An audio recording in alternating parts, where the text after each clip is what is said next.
گھر چھوٹا ہو یا بڑا، اگر گھر میں مٹھاس نہ ہونا تو انسان تو کیا چونٹیاں بھی نہیں آتی۔ میرے بھائی، ہمارے گھروں کے اندر اس وقت یعنی کہ لڑائی جھگڑے ہوتے ہیں۔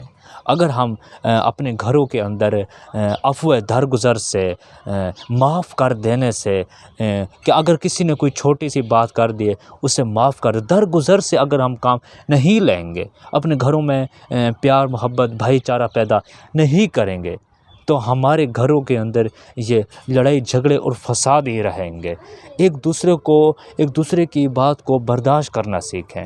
جب ایک ہی چھت تلے رہنا ہے تو جب ایک ہی برتن کے اندر کھانا ہے تو ایک دوسرے سے گلہ شکوہ کیوں؟ وقتی طور کے اوپر یعنی کہ آپ لوگ راز ہوں وہ تو سمجھ آ جاتی ہے، لوگ کئی دن تک ایک دوسرے کے ساتھ بولتے نہیں ہیں، کیوں؟ بات کوئی چھوٹی کی یعنی کہ کوئی چھوٹی سی بات ہوتی ہے۔ میرے بھائی، اپنے گھروں کے اندر اگر آپ چاہتے ہیں کہ آپ کے گھروں کے اندر سکون ہو، خوشیاں ہوں، تو ایک دوسرے کی بات کو برداشت کرنا سیکھیں، عفو درگزر سے کام لیں۔ جزاک اللہ۔